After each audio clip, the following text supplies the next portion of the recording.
right, Inga. You've locked yourself out, you silly girl. Don't forget this damn machine. What on earth is going on around here?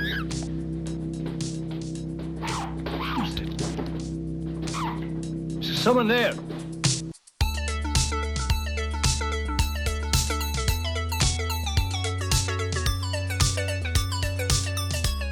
The Puma Man.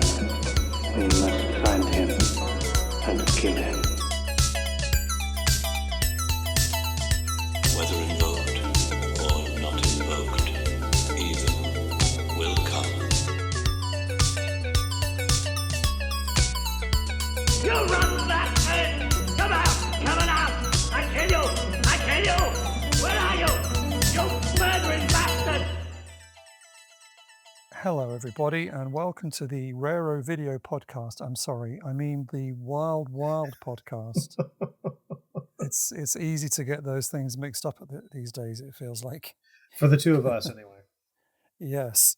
Hello, everybody. I am Adrian, and I am joined by the one and only, incredibly patient whilst I sort out technical problems at this end, Rod Barnett. Hello, everyone. And so I'm melting. We're currently in the hottest day ever, according to everybody over here. How are things over there? It is appreciably hot here. Actually, we've had a bit of a temperature dip lately, mainly because we had a rainstorm blow through. So it's in the high 70s, which is a bit of a shock for those of us who've been sweltering in the 90s for the past few days. So that's not so bad here. I feel sorry for you. I know that it's not something that you're accustomed to over there, but it's something that here in the southern United States is pretty much, 5 months out of the year for us. Yeah. I wonder if it was this hot in the Filipino jungle in 1986. From what various people have said, that yes, it was. Yeah. So before we get into our film of this episode, anything we want to mention? I think we talked about the box set release of Danza Macabre, and I think we talked last time as well about Malombra. I guess we did, yeah. I think we're all up to date in terms of things that we've done that can be announced. Is there anything else that you want to mention?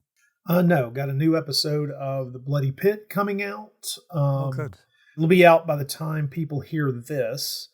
It is, it's another Stuart Gordon film. We're going chronologically through director Stuart Gordon's films, and this time we're up to Robot Jocks. So nice. The unexpected swerve into science fiction and giant robots by Stuart Gordon in 1990. So yeah.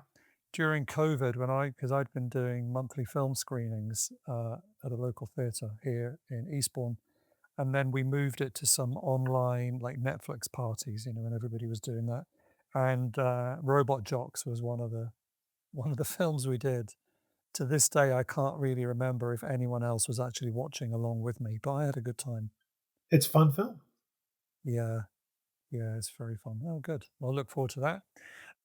Yeah, I haven't got anything else to mention other than I'm back in the UK now, so at least we're both recording in the same day.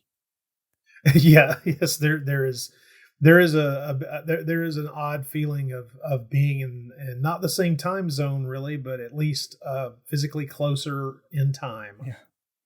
Yeah.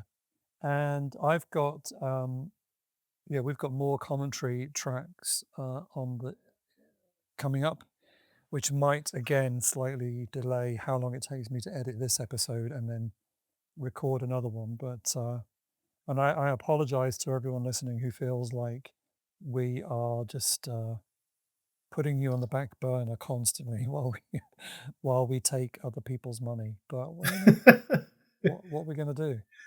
Yes, if we don't talk about those films who on a will? Commentary track, who else is going to? Apart from Troy Howarth. Probably Tim Lucas or any of those other people.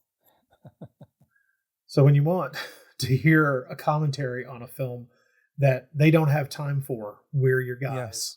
Exactly. There's a film that is so bad, even they don't want to be associated. Speaking of which, I noticed that, so Double Target, that's our film today. Yes. It's out on Blu-ray from Severin, and they didn't have anyone do a commentary on that. And I don't know whether they just couldn't find anybody willing to do it, or I don't know. It seems a I don't know. I'm not unhappy with the special features that are on there. There are 2 interviews. One Yeah, with we'll get into those.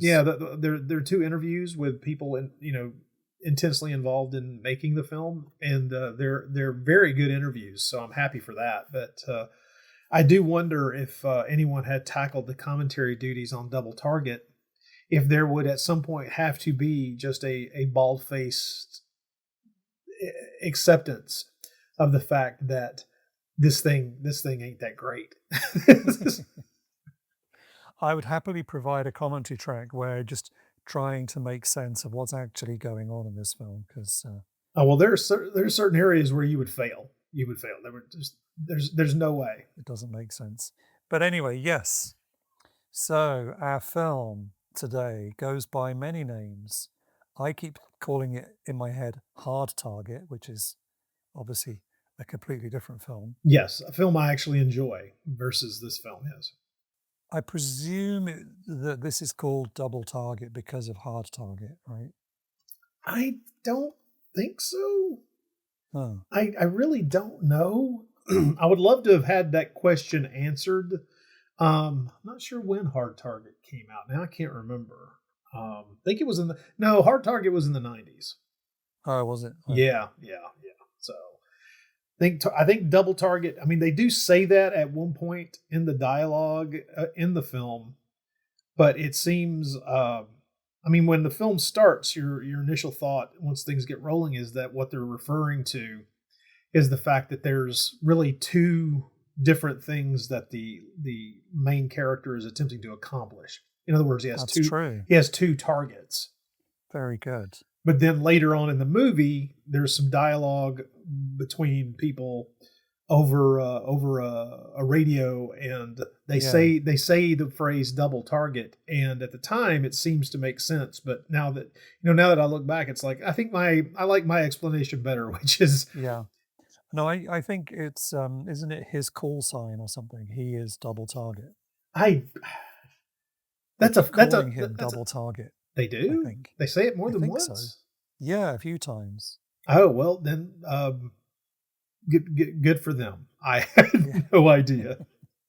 This is a German co-production, and in Germany, the film was known as Der Kampfgigant, which means the fighting giant, which is quite fun.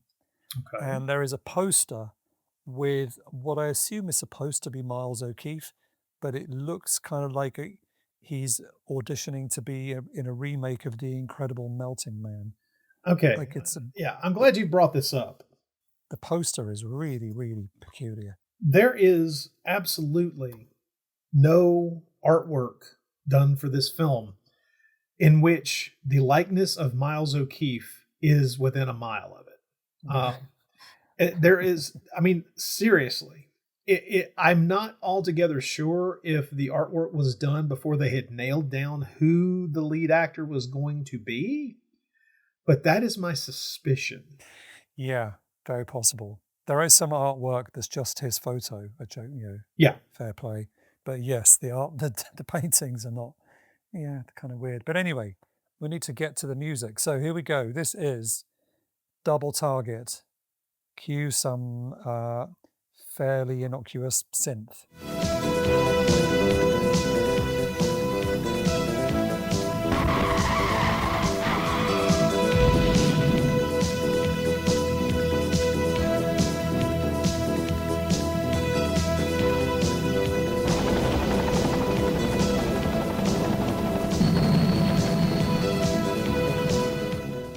There it is. Yeah.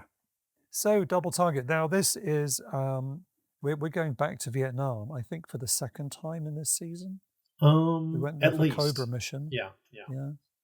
And now here we are again. And obviously in the 80s, they were just churning out, both in Hollywood and in Italy, and probably other places, movies which were either replaying incidents from Vietnam or sending Vietnam vets back to Nam for some reason, Yeah. or Vietnam vets running around some other place like they're in Nam. But this was a hugely popular genre.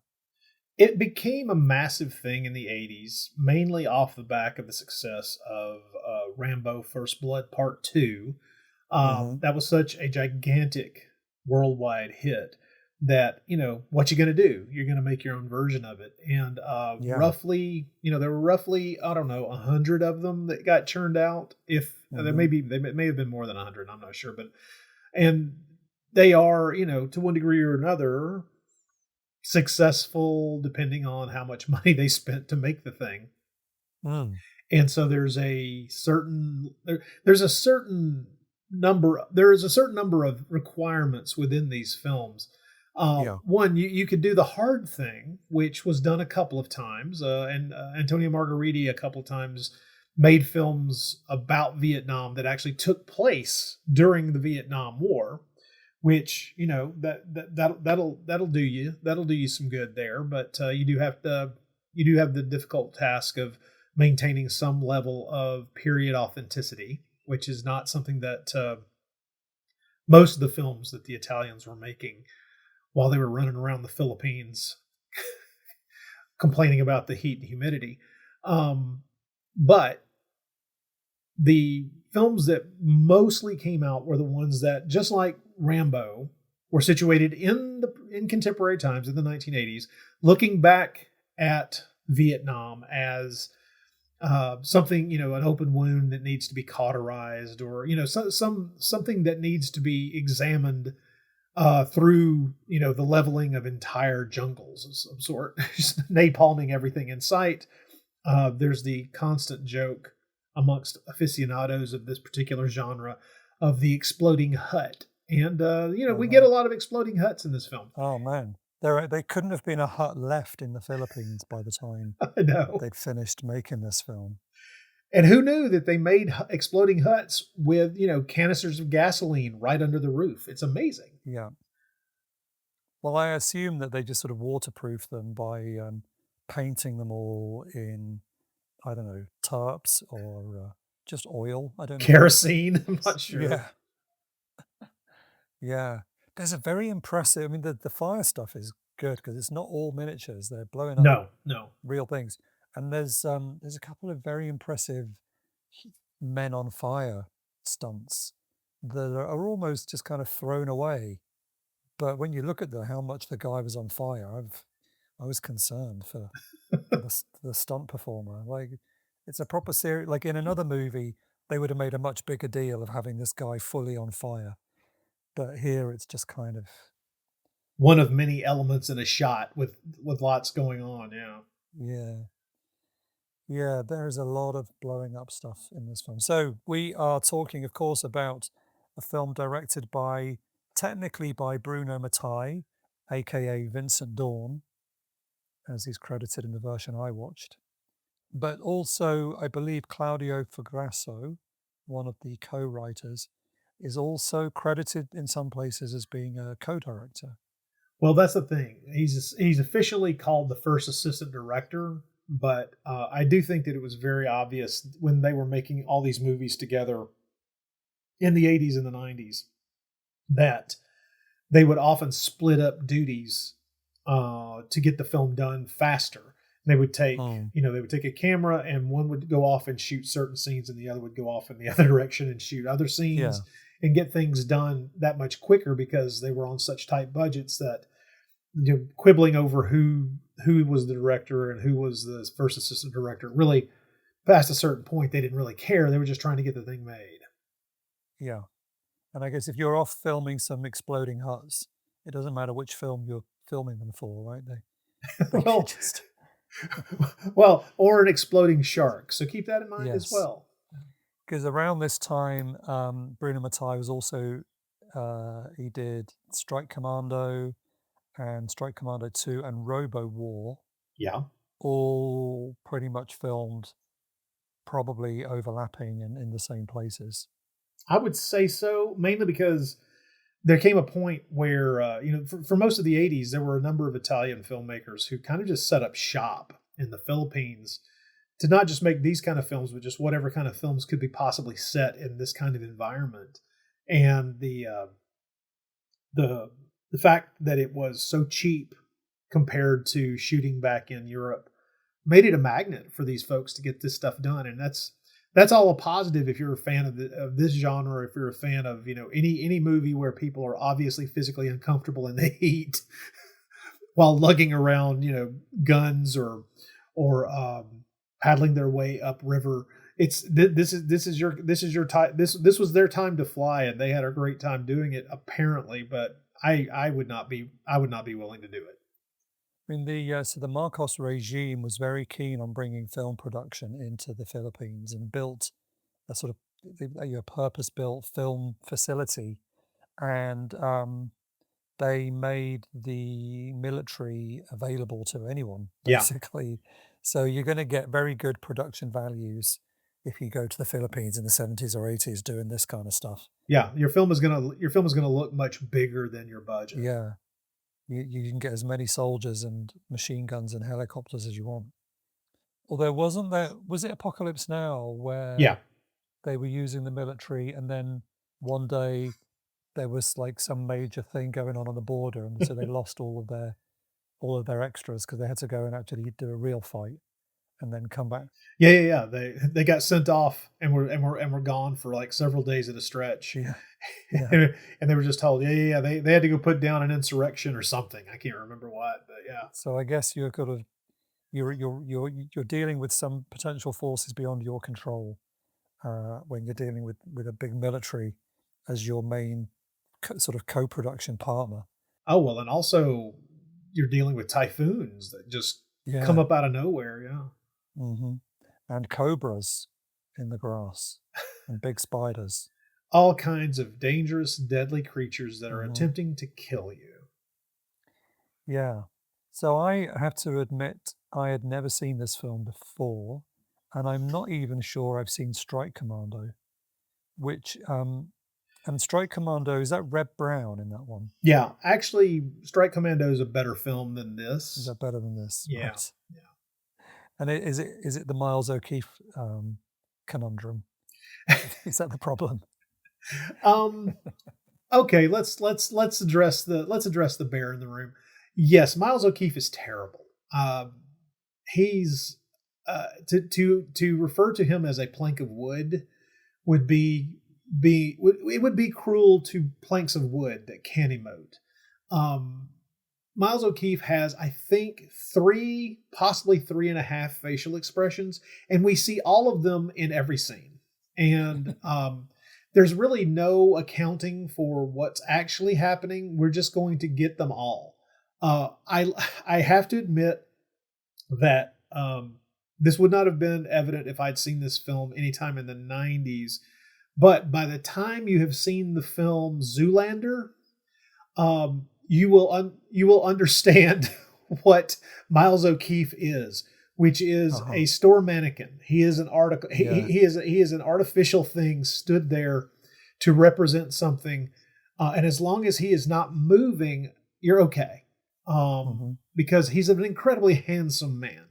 Incredible physique, gorgeous, just lovely creature. I'm a completely heterosexual man, and I can tell you right now, he's beautiful. But actor needs to at all times be put in quotes when speaking about him, because that is, although he did do acting did not do him. So I think, to be fair, you just need to take the C away, and then you're left with Ator, which is which was his greatest role. Agreed. And I think that part of that is that so he could do that. He just couldn't. He couldn't act, but he could act. He could act. And I say that, oh man, forgive me. I am a fan of the Ator films. I will actually defend them. I really do enjoy them, but I do think that at that point, he was so new to things that, I think that possibly the director of that film, Ariston, I can never remember how to pronounce his name. I just go Joe D'Amato. Yes. I think he understood that with Miles O'Keefe, it's best to not go in for too many close-ups because then your film suffers. And the joy of Ator is the scenario and not the acting prowess of the various people on screen. Oh. Luckily, I mean, he's in this film. Yes, there is a giant plank of oak sitting in the center of this film, but it's surrounded by actual actors. So that's good. You have some good supporting work. Thank goodness. He's a fighting giant in the middle. Have you ever seen his debut as Tarzan? Yeah. Oh yeah. I don't think I've ever seen that particular Tarzan. Well, that was his first film. He was cast as Tarzan because my Lord, does he look the part. But at the same time, of all the many cinematic sins that we need to lay at the feet of John Derek, I think we need to add Miles O'Keefe to the pile, because I can only imagine all the various movies that he starred in throughout the 80s and 90s with someone else with perhaps just a smidgen more talent, or just maybe a smidgen more desire to work at the concept of acting. And so, John Derek, your cinematic crimes are numerous, and I must condemn thee for a new one. And Miles O'Keefe, is he still knocking around? I see that he's from Tennessee. He's alive. He hasn't really done anything in about 20 years. To be blunt, I was a little shocked that his career went on as long as it did, because I mean, granted, I guess the last thing I ever saw him in was he played Count Dracula in Waxwork, which Waxwork is a very fun film, and its sequel are a blast. And him playing Count Dracula in that, you get to be a little overboard, you get to be a little large, and I think that helps a lot. But I've not seen anything that he did after that, and that's a lot of stuff. And none of it calls to me. None of it makes me go, I just might seek that out. And maybe somewhere along the line, somewhere, enrolled him in an acting class and he learned some things, but I'm not willing to discover that. Well, I recently watched him in the film he did the year after Waxwork called Fashion Crimes. Oh, yeah. And where he plays he keeps calling himself a psychiatrist, but all he does is hypnotize people. And it's so weird. And everyone's just fine with that. They're like, yeah, that's what psychiatrists do. Yeah. It's very odd. It's not a good film, but it's quite funny for that. Anyway, but yeah, so he obviously is in almost every shot of this movie. Yeah. And he does look good on screen, and he's got the physique to be a sort of Rambo type. He does. And he does quite look the part, especially when you take stills and you allow it to be a pose, essentially. But yeah, thank goodness for the rest of the cast, or we'd just be swimming. I mean, it's not as if this film is particularly great in the first place. Spoiler alert. But without, I'd say at least 3 of the actors that are involved in this and the incredible team of stuntmen, this movie would be a complete wash. Oh yeah, there's a lot of Filipino stunt guys chucking themselves off burning towers and leaping away from explosions, and really, really committed to it. Yeah. I mean, there's a lot of exciting action in this movie. There really is. And I mean, there are other things to praise in this movie, but they're odd moments when you're. I mean, it's like, okay, first of all, the reason we're doing this is that Donald Pleasence is in it, of course, and he actually, compared to some of the other movies that we've been covering in this season of Pleasence, he's actually in this movie a lot. Yeah. He has a big juicy role in this, and he is, as usual, quite fun, very good. We have Bose Vinson playing a lightly accented Russian. His accent seems to shift. Yeah, it moves around to various different Eastern European regions. Yeah, it's true.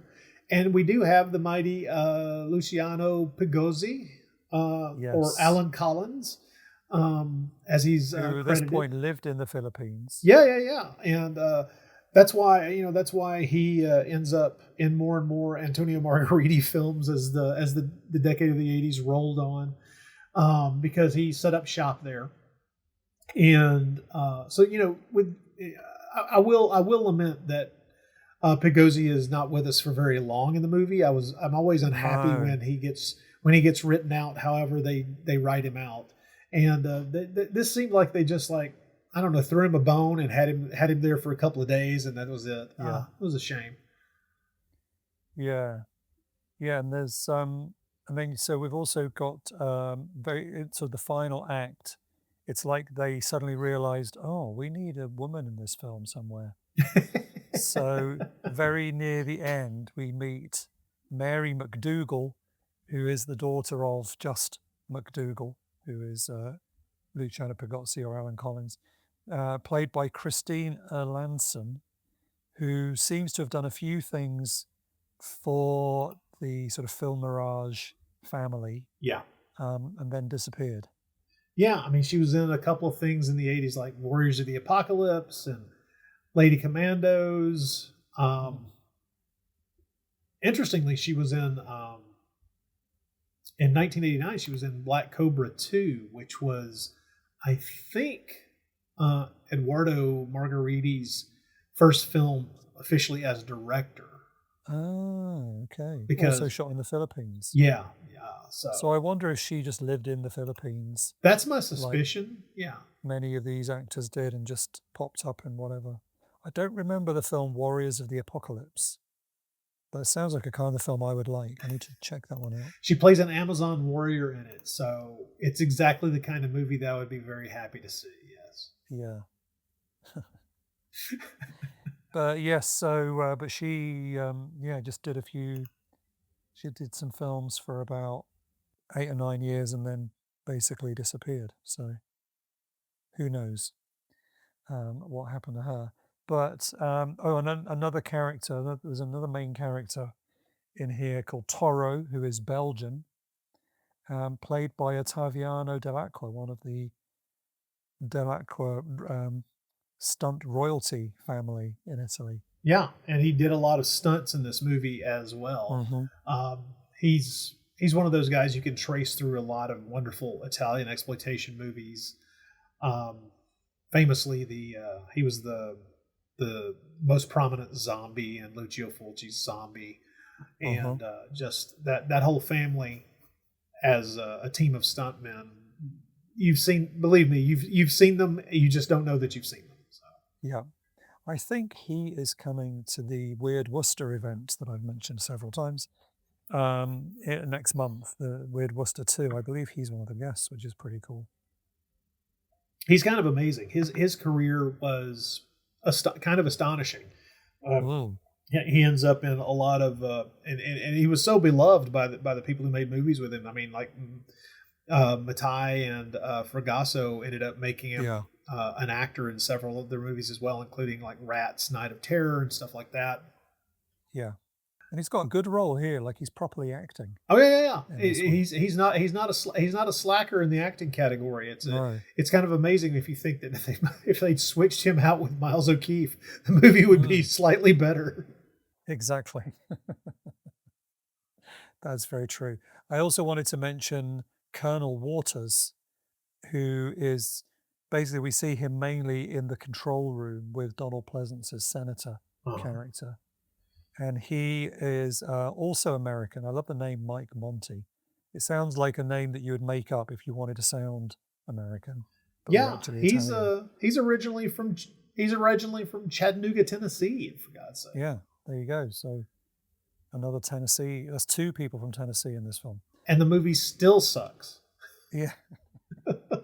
But he's done a load of these kinds of movies, like he's in Jungle Raiders, Yeah. Commando Leopard, Ninja Warriors, Strike Commando, a whole bunch of them. The Commander, so a few Margheriti films as well. Yeah, yeah. But yeah, I thought that he's got I'd never heard of him until I suddenly looked and thought, oh yeah, I've seen loads of his films.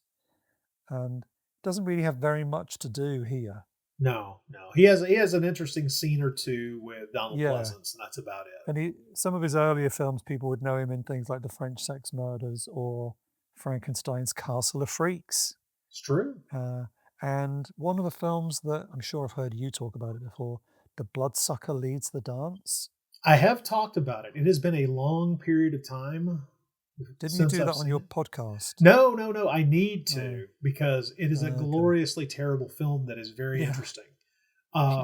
It's hard to defend, but I'm willing to take a shot. Right. Fair enough. Well, there's an extra reason so you can spot Mike Monty from Chattanooga in that film. running around in Italian films, especially once the 80s rolled around, and for some reason, I do get the sense that he maybe just set up shop in the Philippines, like a number of actors did. Yeah. So, should we ever go to plot summary? I struggled to find. I found one contemporary review, Oh, okay. and so yeah, there's not very many. It felt like when the film came out, nobody really noticed. Well, Basically, I it mean, just sort of came and went. But I found one VHS review. Yeah. yeah, I'm not overly surprised. You know. Oh, incidentally, Bo Svensson, as well as being in the movie, is credited as a producer, which I thought was interesting. Well, that is interesting. I mean, I do wonder what maybe he put some money into it. I'm not altogether sure what his involvement may have been. That isn't mentioned by Fragasso or Drudy in their interviews on the Severin Blu-ray. So maybe he said, "Look, I'll go in a helicopter, but only on the condition that you give me a producer credit." that may well be true, because here's the thing. Okay, this may feel like a sideline, unless you've seen this film, but there was a period of time when they were making these movies in the 1980s where it's as if there was a fetish for helicopters, and it's as if the helicopters had become like the new horses. If all of these movies could be referred to as kind of modern day westerns, which they probably could be very easily, the substitute for the horse was the helicopter. And so there's a lot of helicopters all over the place in these movies. And of course, if you are any student of tragedy in cinema, you know that there were a lot of deaths because of helicopter accidents during the decade of the 1980s. Yeah, I mean, we've talked about it on here before. Yeah. It seems like this is the most dangerous thing to do, is to go in a helicopter in a film. Exactly. And so I do look at this movie when they're doing all this stuff with the helicopters. I mean, there's an excellent, near the end, there's an excellent fight between two people hanging off the side of a helicopter. And of course, it's stuntmen, including including one of the stuntmen we were just talking about, doubling for one of the main characters. But it's incredibly exciting. But at the same time, it's like, I don't know how much you would have to pay me to even think about that, much less do it. No. But there's a real sense of dread that I get now in these movies when I see that they're about to attempt some stupid crap in a helicopter. Because I know, you know, about a dozen people died making movies involving helicopters over the course of the 1980s. Yeah. There's a chase where a Jeep is being chased by a helicopter, and it's flying so low to the road. Yeah. Like it's almost level with the Jeep, and I was watching that thinking, oh man. It would have been so easy for somebody to die. Yeah, something could so easily have gone wrong. Now, I did look this up. I know I've mentioned before on the podcast the blog explodinghelicopter.com, and I thought this would be like one of their highlights, but they don't appear to have covered it, which surprised me. And then maybe that just shows that That is shocking.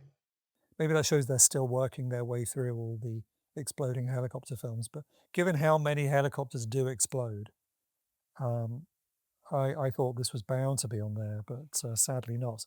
But I did find a review on rockshockpop.com, Okay. which has got a pretty good plot summary that we can use. And then I'll go to my contemporary 1987 review at the end. So they say here, 1987's Double Target stars Miles O'Keefe, or as I like to call him, Miles O'Keefe. Miles O'Keefe as a man named Bob Ross. And of course, that is also, we haven't mentioned that yet. His Yes. name is Bob Ross. Well, Robert Ross, but Bob is short for Robert. So Yeah. And he is a former commando who's brought back into action at the behest of the American government, specifically Senator Blaster, after a series of terrorist attacks wait, obliterate a You- few of their embassies in Asia. he went right past that. Let's concentrate for just a moment. Yes, On- the terrorist attacks. No. Senator Blaster. I'm not sure that there's no one on the planet Earth named Blaster. But I am sure that the only reason you name this character Senator Blaster is that you are creating a cartoon. You are making a not at all subtle joke about the blustery nature and desire for the desire for violence that is inherent within the character itself. I am highly amused. If only all of the other character names were as cartoonish, I would probably have smiled a lot more while watching this film.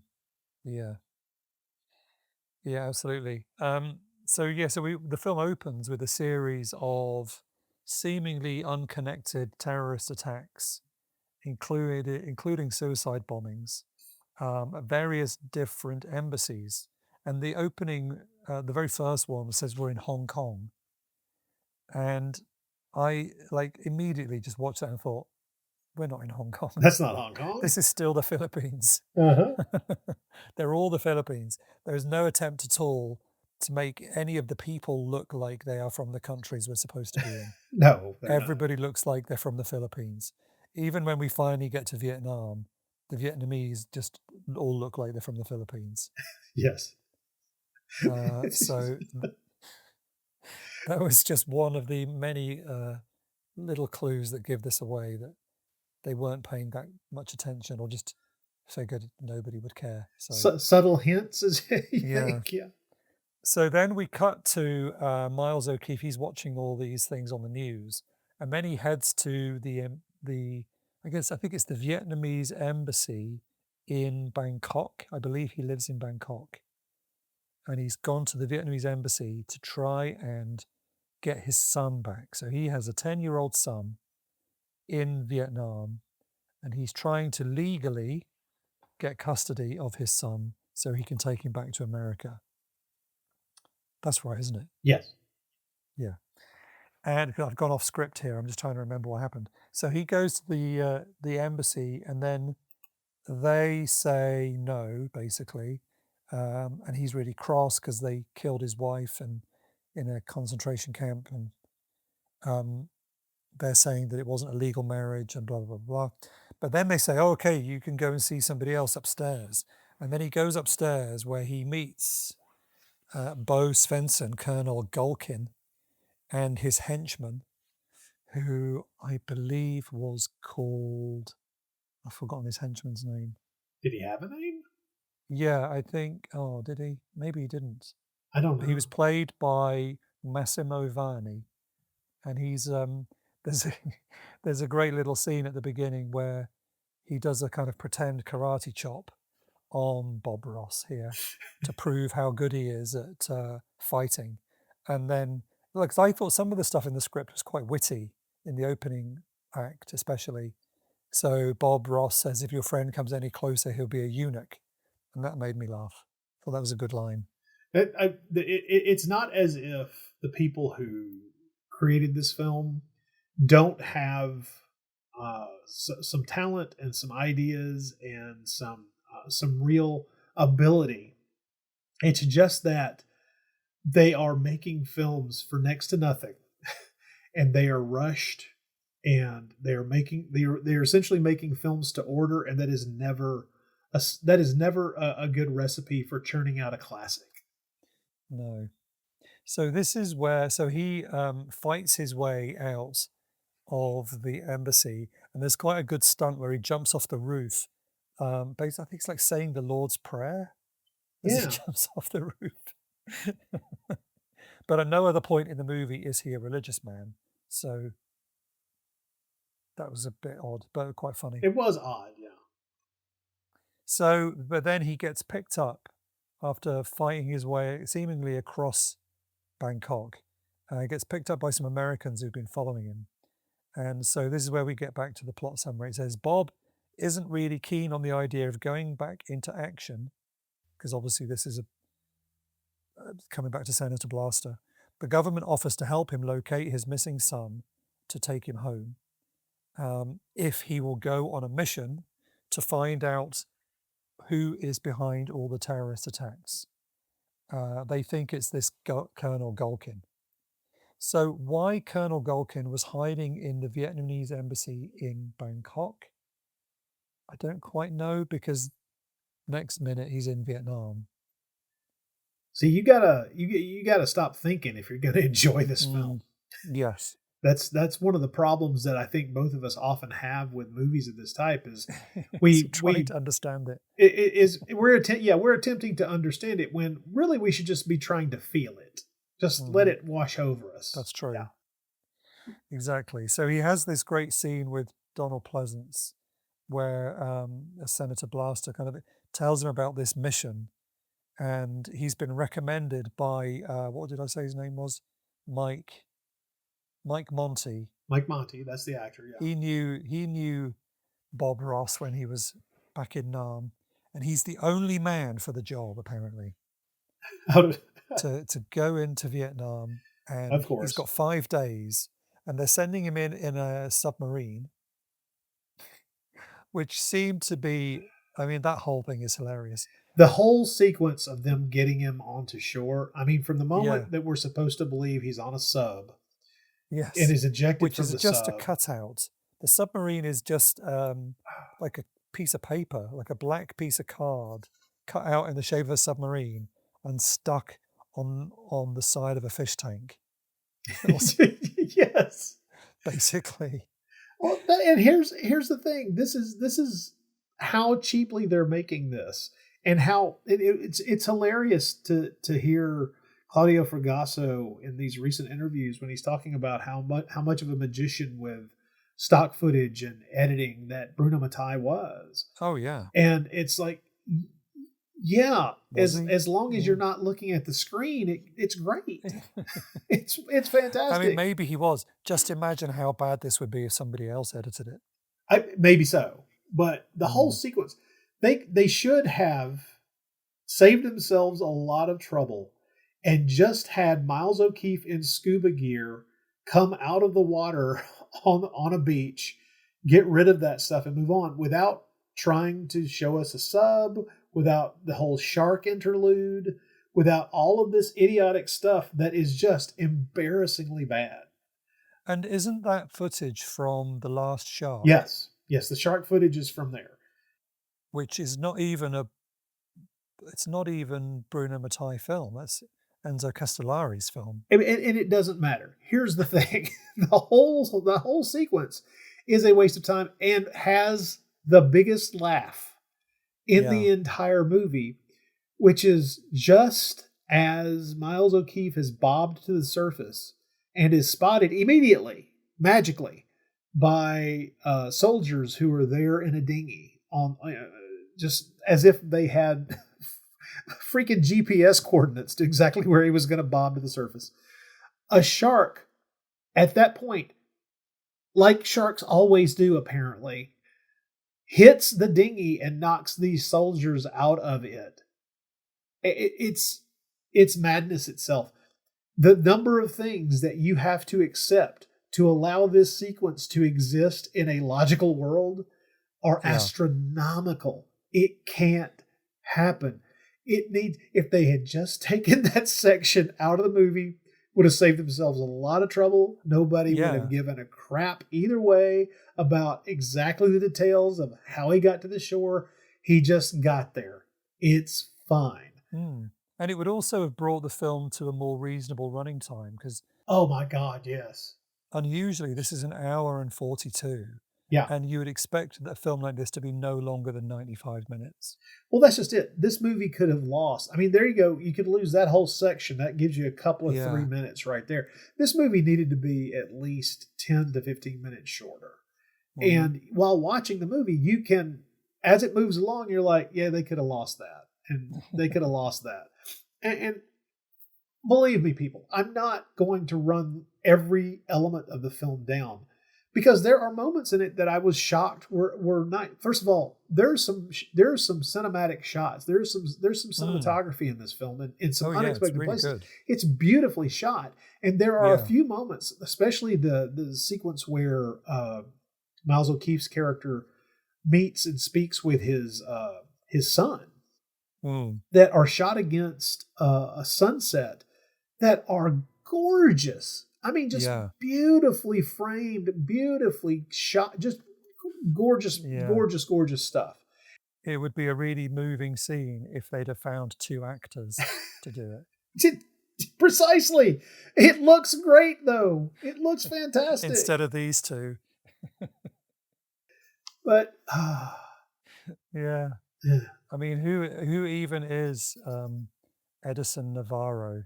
Because I see he had quite a short acting career, and I can't say I'm surprised. Bless him. I mean, you can't blame the kid. You really can't. No. You have to blame the people that made the movie. That's the problem. Yeah, poor kid. I mean, his character is required to go on a real emotional journey, and he's not really cut out for it. Poor kid. And the script does the kid no favors at all. No, this is true. So anyway, we're in this argument sort of scene where he doesn't want to do it, and he's quite antagonistic towards Senator Blaster. And so Donald Pleasence, I reckon he's kind of giving himself a bit here, as we've talked about before with some of the other films. And his bit here is that Senator has got asthma. Yeah. And can't breathe at all in this oppressive Vietnamese heat. Oh no, sorry, where are they? Thailand. The Thai heat. But he's really going to town, playing around with this inhaler, and constantly wheezing and complaining. And there is, I don't know if you've seen this, and I'm going to call complete BS on this, but according to the trivia on the IMDb, Donald Pleasence's constant coughing wasn't in the script. It was due to the amount of hairspray Miles O'Keefe used in between takes. Oh, I don't know that that's necessarily true. Considering I just read that, I'm like, really? Okay. Well, considering that Fragasso claims that the whole asthma thing and the problems with breathing is something that he and Pleasence came up with when they did. Okay. Yeah. So I'm much more likely to believe Fragasso, talking with the actors because Bruno Mattei famously did not enjoy dealing with actors, and whenever he could, he would let Fragasso be the guy who talked with the actors and gave them, because Fragasso flat out says, he says, Donald Pleasence is one of those actors who's so good you can't really direct him. You just tell him what you need and have it hand him the script and you let him go. Yeah. But apparently that whole asthma thing is something that they came up with as an addition to give Pleasence something to do playing the senator. And so I'm like, hey, it certainly adds to it, and it's just one of those things that you would expect, And obviously for most of the film, he's not even in the same room as Miles O'Keefe. Yeah. So whoever wrote that on the IMDb is having a laugh. Now, unfortunately, I haven't got the Blu-ray, so I haven't watched those interviews. I watched the film on Plex this afternoon. So that's good to know that they talked about Donald Pleasence in that stuff. Because we didn't really mention it, but Claudio Fragasso is credited as a co-writer along with Rosella Drudy, who was his wife at the time. They Yeah. did almost everything together. So I think they still do everything together, considering that this Severin Blu-ray has an interview with each of them separately, and the interviews were done at the exact same place. Okay, and so nice. clearly they are still together. So well, I mean, they're not anymore because she died last year. oh well, But yes, my apologies. That's a shame. I really didn't know she had passed. oh yeah. She is such a live wire. Every time you see her in an interview, she's got stories and just all kinds of fun. I mean, it's just that's a shame. Yeah, because I think Severin didn't they just make a documentary about the two of them? Oh, I think. I don't. Is it out yet? I don't remember. I think so. It was on a film that Claudio Progresso directed, which I haven't bought from Severin. I'm trying to remember which one it was, but it was a film that they did together, and I think they made a documentary about the two of them that's on that disc. But maybe somebody will write in and tell us because I can't remember which one it was. I can't. I would love to see it just because I am such a fan of Rosella Drudy. I just think she's amazing. Every time I get to see her or read an interview with her, she's definitely one of those ladies who I would just love to have been able to meet and shake her hand and tell her how much I appreciate her efforts in film. Just love her to death. Yeah. So what did she have to say about this film in the interview? She had a lot of stories about because she didn't go to the Philippines with them.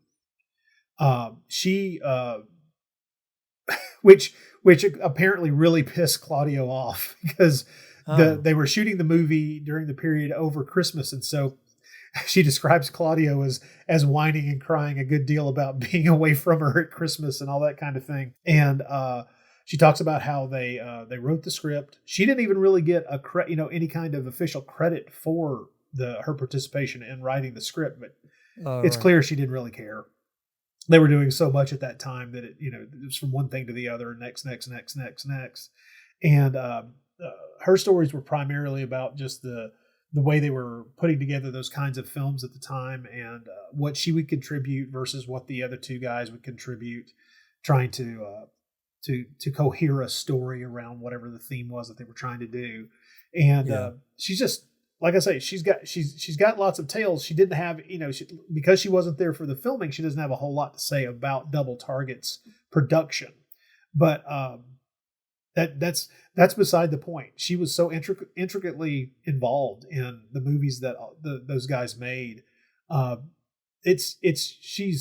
She's got so much to say. It's a blast. If she sat and talked for 2 hours about her experiences in cinema, I don't think she'd ever tell the same story twice. Okay, we'll have to check that out. I've just looked it up, and the documentary is on the Severin release of Skinheads, okay. which came out last year, which is a film that he directed Claudio Progresso directed in 1993. So there you go. Cool. There you go. Anyway, okay, that's good. Yeah, so we've got an asthmatic, Donald Pleasence, who doesn't like the idea, but he's going along with it anyway. And so Bob Ross, I'm just going to keep calling him that. As it says here, he starts shooting his way across Asia, trying to figure out who is behind the killings and why. And then signs start to point to a Russian maniac named Colonel Golkin as the culprit. Will he, with some help from McDougal and Toro, who is the Belgian soldier that he meets, who becomes his best friend, they become like instant buddies. I thought this was going to be a buddy movie for a while. Yeah, that doesn't last long though, does it? Because they get to dress up and everything. They have a lovely time together. They become like bosom friends. They get to dress up. That's your memory of this film? Okay, yeah. Yeah, they do. They get to they. Oh yeah, right. And this is a thing that you often see in movies, where they look and they see some evil Russian soldiers, because the bad guys, even though we're in Nam, the bad guys are Russians in this film. Yeah. Because it's the 80s, So they see two Russian soldiers, so they like look at each other, they pull out knives, and then we do a flip wipe, And then there they are, dressed in the Russian soldiers' uniforms and putting on their hats. And we've all seen that so many times in movies. You don't need to see, you often don't actually see the fight or taking the clothes off the other person, but we just cut straight to it and they've put the clothes on. But I was looking at it and I was thinking, where did they stab them? Or I'm assuming in the head. That's the only. The uniforms are completely clean. Yeah. Or did they just point their knives at them and say, "Take your clothes off"? And then we just got two Russians running through the jungle naked. I was just wondering how, it's details like that. It is a conundrum. But once again, I'm gonna have to like throw a flag on the play here and explain to you that once again you're thinking. You're pondering, you're observing, and your brain is whizzing around and trying to connect things in a logical fashion. Adrian, you're making a mistake. So yeah, this is true because I found the plot quite confusing. It is. There's like, okay, it's confusing and it's not confusing. Here's the plot: terrorists situated in Vietnam send in a soldier to find out if that's definitely true or not, even though they appear to already know it's true. Hope that the soldier fails. Why? For reasons I still don't understand. Soldier doesn't fail. Yeah.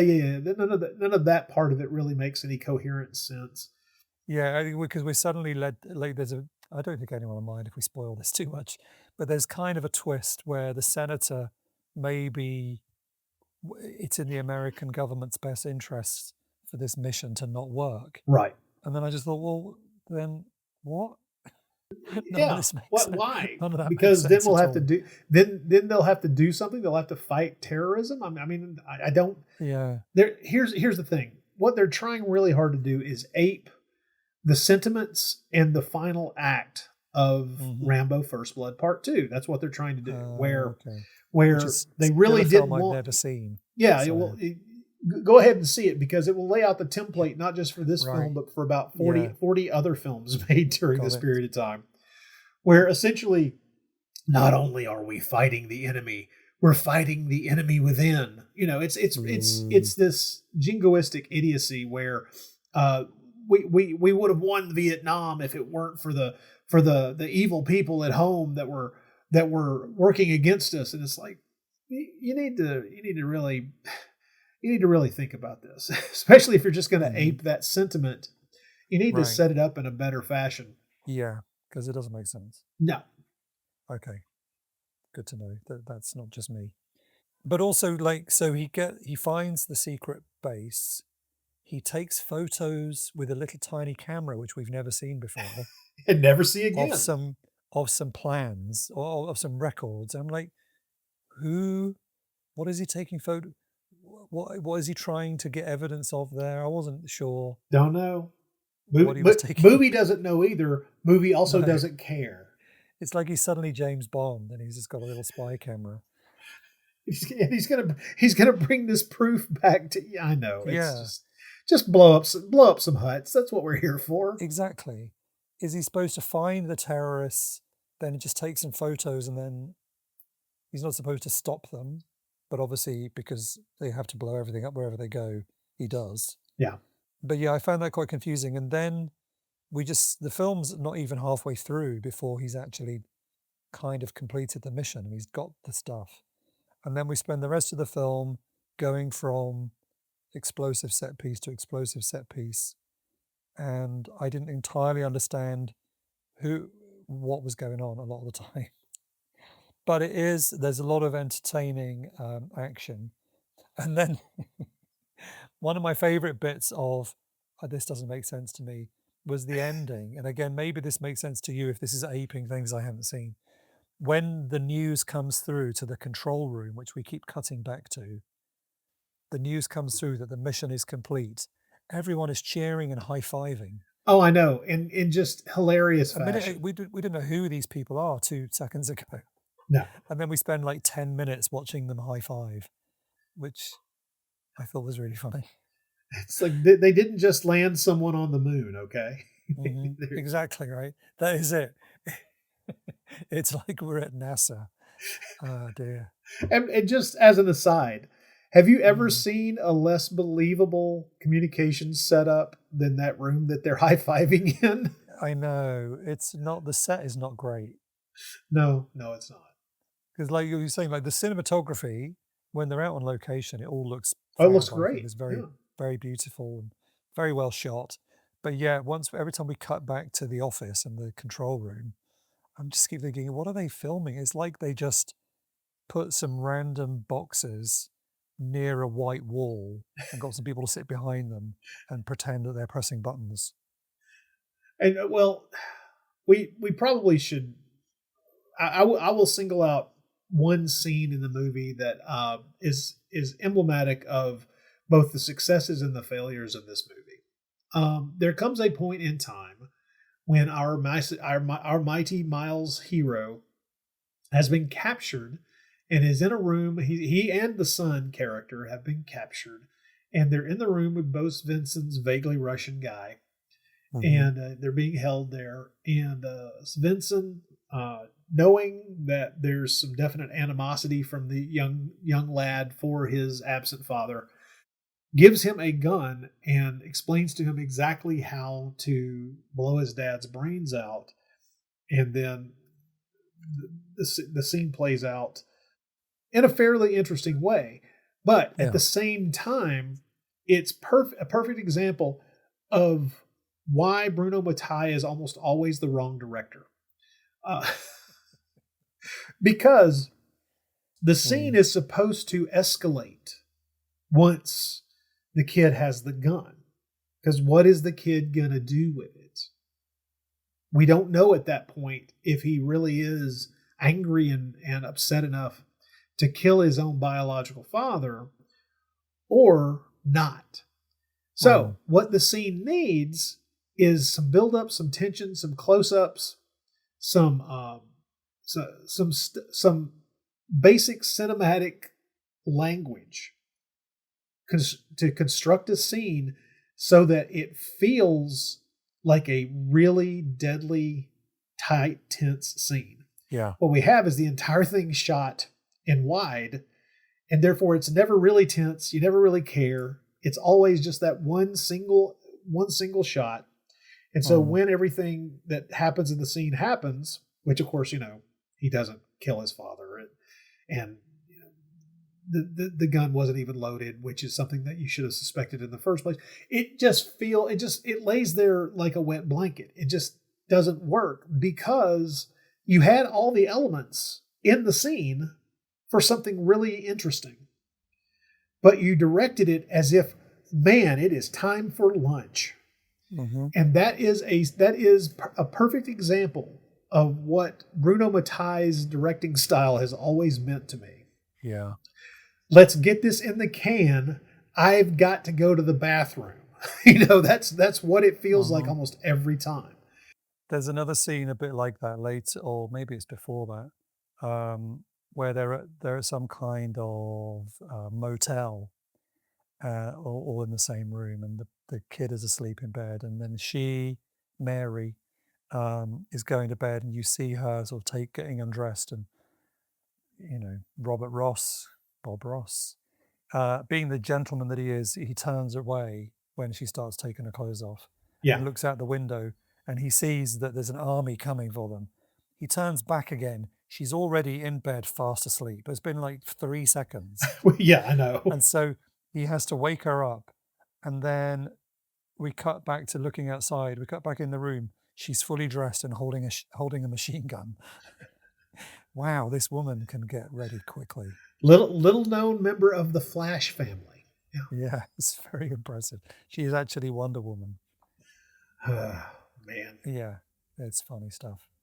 But there is still, as we keep saying, Donald Pleasence is always worth watching, and he does his best with what he's effectively all of his scenes are just in the same room, and he is having fun with it, I think, as usual. So definitely worth watching for him. I quite enjoy some of the script. I think when it works, it comes off the page pretty well. The problem is that, I don't know, maybe it's the editing, maybe it's that there were 2 different directors shooting different bits of it, but it just doesn't quite hold together No. particularly well. And it's a shame. There are bits and pieces scattered throughout the movie that make you realize that this could have been elevated a little bit above what it is. But it doesn't work. I won't say that casting Miles O'Keefe was the crippling event. It wasn't. I won't say that Bruno Mattei was the crippling event, but it could have been. I won't say that having a limited budget destroyed the film, because it really didn't. I mean, the movie looks bigger than its budget because they could draw on the Philippine army to provide a bunch of extra production value. But however you approach this film, it is best to remember that it's not good, but it can be enjoyable. So yeah, absolutely. So it came out on VHS in the UK. It did actually get a cinema release here as well, briefly, but I couldn't find any reviews for it, unfortunately. But I did find a VHS review from the Northamptonshire Chronicle and Echo, and they are mentioning a few films that have come out this week. In that week, this is October, I think, and it says. Double Target stars Miles O'Keefe as a Vietnam vet seeking the son he sired 10 years earlier. Funny way to describe it. And the Americans offer to help him, but only if he'll resume active service. Our hero rises to the occasion and, armed to the teeth, effortlessly wipes out half of Southeast Asia in his predictably successful bid to get his boy back. And then they close with, for less discerning action fans only. Which, yes, it's fair enough. I can't disagree. No, I can't argue with any of that. And that, everybody, dear listeners, is Double Target. And yes. And this is not going to be our last time in Nam territory in this season. We've got one more of those still to come. Oh, yeah, we do. That's right. Yeah. But this has been the 7th film in our season of 10. Next time, we are changing tack and going to, I think, what is generally considered to be a really good film, Phantom of Death, which has another name. I've forgotten what it's called. Oh, my goodness. It does have another name. But I know it as Phantom of Death anyway. So, tarnation. Looking forward to that one, Ruggero Deodato film. So, be fun to talk about that again.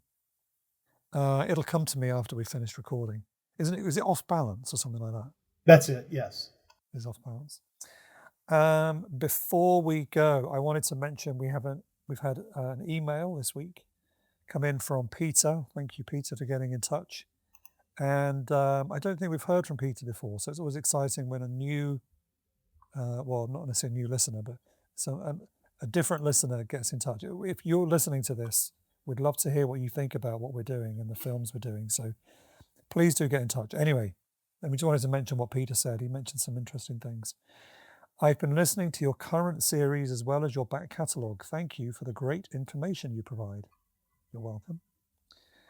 In your general discussion of the cast of a recent movie, you mentioned that a particular actor dubbed Arnold Schwarzenegger for the German release of Terminator 2, and you talked about why they didn't just have Arnold do it.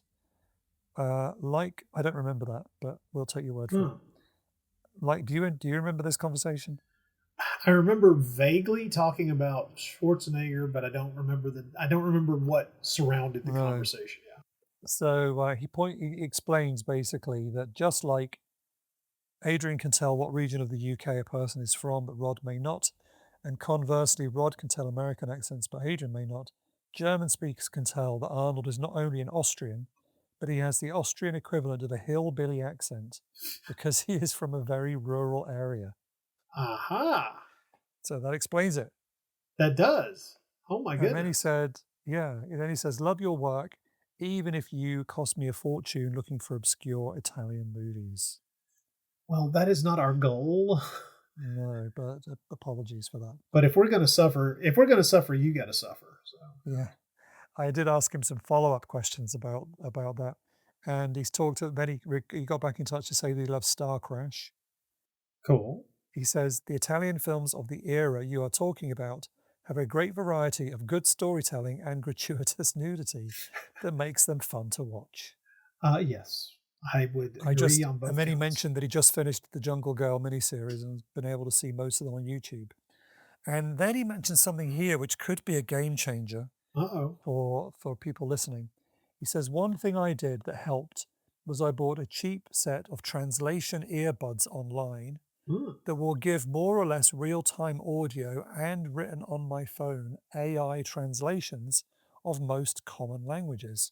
So even non-dubbed or subtitled movies are pretty understandable. Interesting. The translation probably isn't perfect, but it is good enough. And I think that sounds quite intriguing, doesn't it? That's terrifying. Yeah. Yeah. That's interesting. Okay. He said he bought a set for less than $40 from Amazon, which supports over 150 languages. So he watched Gungala on YouTube in Italian and was able to watch it with these headphones in. Wow. So that's very intriguing. And I know, I mean, I was unaware of this particular bit of technology. Yeah, it's like the Babel fish has come to life. It's pretty cool. Now I know I've seen in China people have AI glasses that will do live translation, so it will sort of subtitle real life basically. But I wasn't aware that you could also get that with headphones. It's quite intriguing. So thanks, Peter, for the recommendation of that potential game-changing technology. He also said, I asked him about the films that he'd been watching. He's watched most of the films we covered in our Past Apocalypse, Polizioteschi, and Italians in Space series. Most of the rest of a lot of the other films are new, particularly the Jungle Girl films. He didn't even know those existed. And I think we can all thank you for that, Rod. Most of us didn't know about those. Well, I feel that I have to spread culture wherever I go. Exactly. And then he closed by saying he's currently going through the superhero series. And Peter says, other than Danger Diabolic, they are all new to me. So happy to be introducing people to great Italian, or mostly great Italian films. Sometimes not so great. Yeah. That's been our mission from the beginning, really, is to flag up how many great sort of genre films there are out there that don't get a lot of attention. So good to know we have another convert there.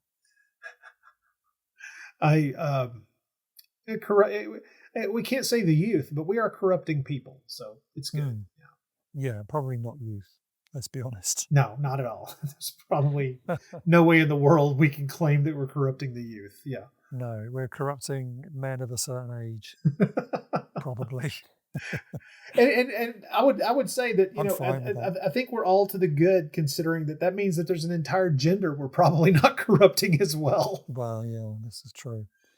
I don't think the stats that I get for the podcast break it down by gender, but I can guess that we're probably, as we talked about in our season where we talked about Italian women in cinema, there are not, the Italian film industry is very male dominated, with women on screen but not doing all that much behind the camera, apart from writers like we were talking about earlier. Yeah, this is true. But sadly not many directors or anything. So I imagine, yes, that most of our listeners probably reflects that imbalance as well. But, well, I think that's why when we run across a female who worked in the Italian industry and had some kind of prominent role, where I get a little bit fascinated, and I know you do as well. Yes. It becomes when they're behind the camera, it's like Antonio Margheriti's daughter, who worked on so many films with him over the years.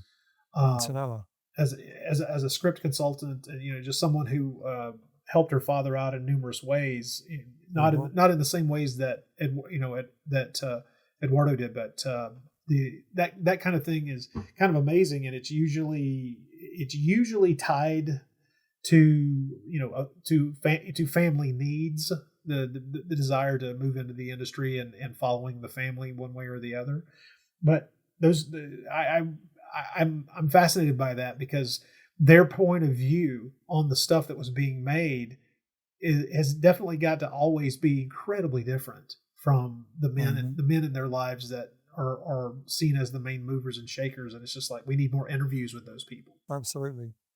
And by coincidence, we are recording this episode on the 24th of June, which is actually Antonella Margheriti's birthday. So Nice to know. Happy birthday, Antonella, if you're listening. Well, you never know. But why would she be? You never know. And and that's all the feedback that we've received. But thank you to everybody for listening. Do get in touch. You can use the link in the link tree in our show notes, or you can, of course, just email us wildwildpodcast@gmail.com. Yes, what else do I need to say? I keep forgetting this. We are part of the Film Stories podcast network. So if you like podcasts about films, there are all kinds of obscurities and mainstream topics covered there. So do check out the Film Stories Podcast Network website, where you'll see all the different podcasts that are going on there. But that's who we are sort of affiliated with, which is quite fun. I don't have anything else to say, Rod. Is there anything you want to say before we go? No, I would just like to thank everyone for listening, and we'll be back soonish. I would say sometime next month with another episode of Wild Wild Podcast. Yes, definitely. We will be back in July with the classic, perhaps the film that's been the most anticipated of this season, Phantom of Death. Donald Pleasence standing in the street, shouting it to the sky, as only he could, and as I have immortalized in this season's podcast theme. So, well, it is the film that answers the question: why didn't Michael Caine and Donald Pleasence? I mean, why didn't not Michael Caine? My goodness, why did Michael York and Donald Pleasence do a film in the 70s? We'll never know. And on that note, thank you, everybody, and we'll be back soon. Bye for now. Bye, everyone.